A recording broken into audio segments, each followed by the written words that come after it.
Hello and welcome to another free.volous webisode. So today I'm starting off a new series, which are the 101 series, with basic information about each little piece of makeup in your world. And this may be useful for beginners especially, but also for those of you who are curious about some techniques that I will address in further videos. So without further ado, because I have a lot to talk about, foundation and base. So foundations come in a lot of finishes, formulas, types of coverages, and those are things you have to think about what you want before you start choosing a new foundation.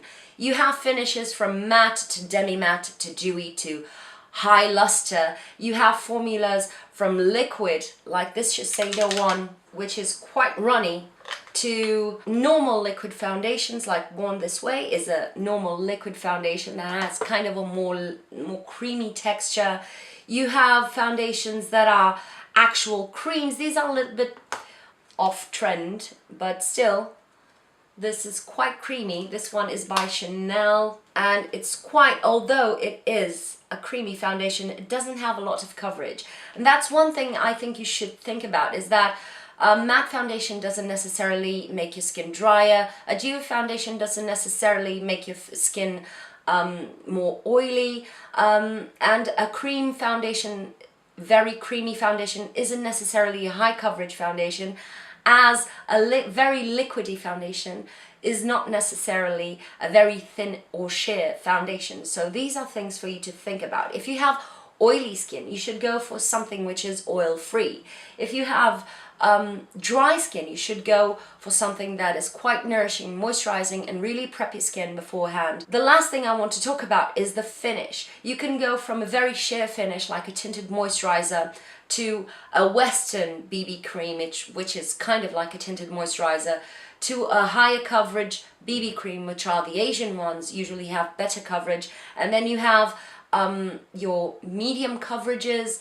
Most foundations are kind of light to medium coverage. Then you have higher coverage foundations, like this one by Too Faced, the Born This Way, or very, very, very high coverage is this Vichy Derma Blend, for instance.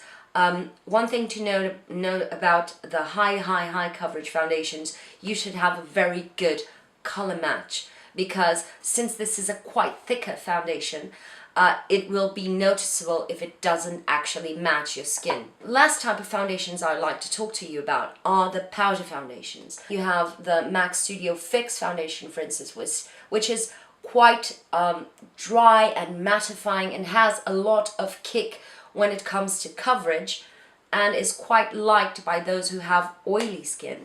And something like the Bare Minerals foundation or the Tarte Amazonian Clay foundation, which is kind of a loose powder foundation, but it has quite a good coverage, yet the finish is not matte. It has kind of that satiny matte look to your skin, which is quite natural.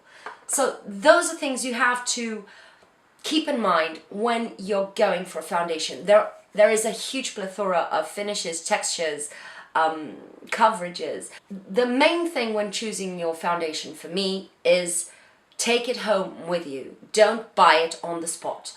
Just ask for the girls at the counter to give you a pot with a bit of a sample, and they should give it to you. If it's a good store, they will give it to you, because there are some things that you will not know on the spot. You can even color match it really well to you, but the foundation can oxidize after an hour.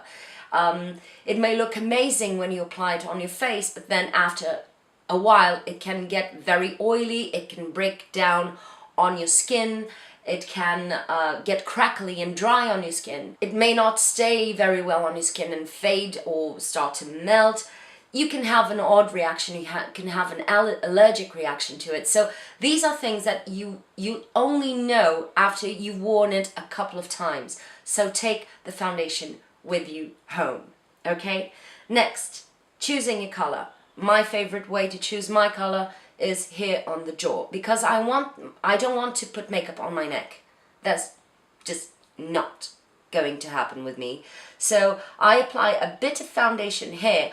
I kind of blend out the edges and I see if it meshes with the skin around my jaw and down my neck. Because the center of the face is usually where you have more redness. It's not a good place to test out your foundation, or you would end up buying a red foundation.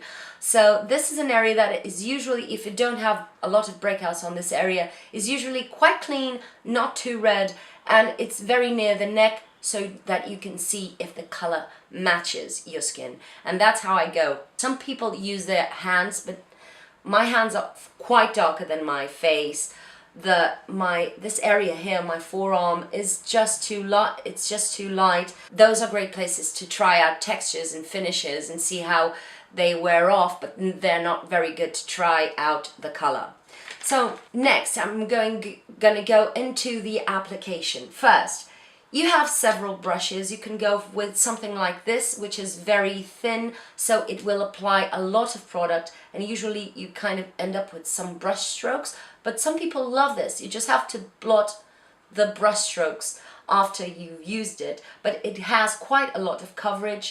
Buffing brushes like these by Real Techniques. This one is denser, so it picks up more product and doesn't eat up as much product, so it gives you more coverage but buffing the product in a little bit more. And this one is an actual buffing brush, and it is a little bit less dense, so it will have a slightly lighter coverage and finish, but they have amazing finish, both of them.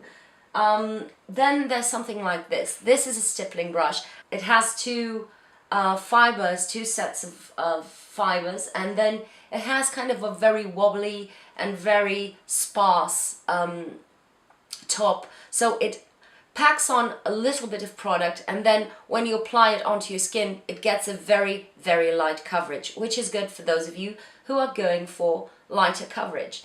Today I'm going to use this little brush from Kiko. This is a special edition, I'm sorry about that. I don't think they have this one, and the other brushes at Kiko are not my cup of tea, but this one is kind of like a kabuki flat top brush, and this is great to apply foundation as if you were using your fingers almost. So it packs on the foundation and you pat it onto your skin instead of buffing this. And it's really good for those of you who have dry skin and you find that if you buff, you start to lift up the dry patches. Kind of patting the foundation onto your skin is the way to go. You have other tools like a good sponge, like the Beauty Blender sponge, or your clean fingers. So it's up to you how you will apply it.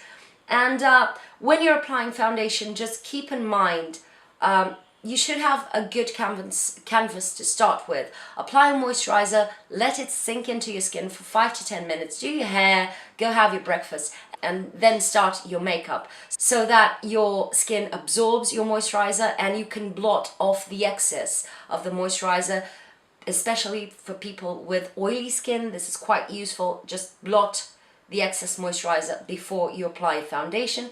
You can use primers if you'd like, which are very good to create a smoother canvas and to extend the wear of your foundation. They also are great when you need to address specific concerns like redness, oiliness, to mattify some specific areas, or color correction.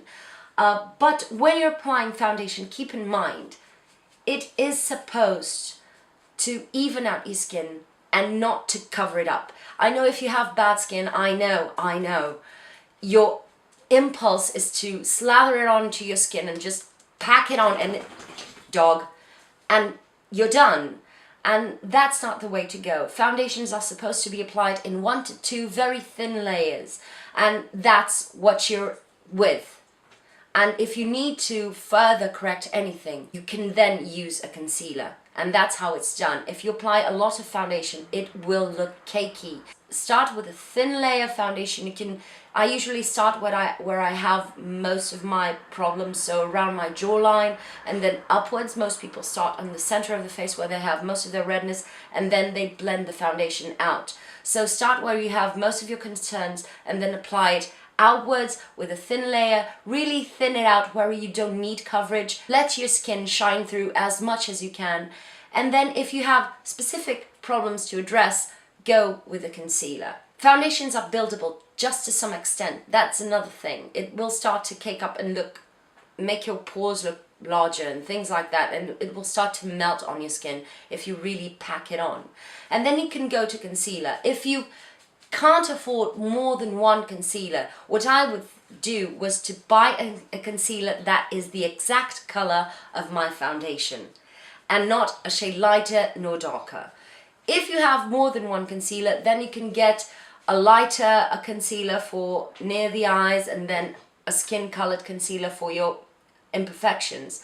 But basically start with a concealer that is the color of your skin if you can't afford more than one. You can use a larger brush like this for your concealer to conceal underneath your eyes. Just pat it in, don't swirl the concealer around, pat it in, and you can use it also if you have large areas that need concealing.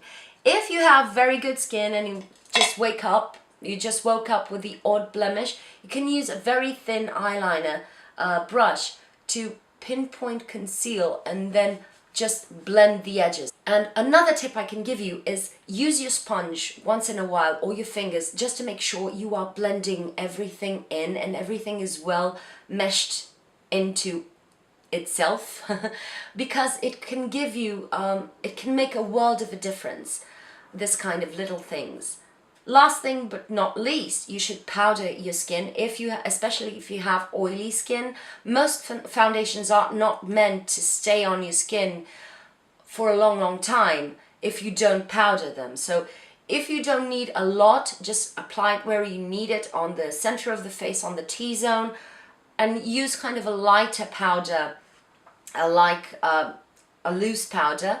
If you need a little bit more coverage and you really need to set that foundation in, you can use a powder, a pressed powder like this that has more coverage as a second layer of coverage just on those areas where you need it. If you can, get a setting spray. This one is by Urban Decay, and this will not only make your foundation and your makeup last a lot longer, but it will also break down that kind of powdery finish that sets on your skin and make it melt a little bit more onto your skin. And you can use also your sponge to press the setting spray into your skin and make it mesh a little bit more even.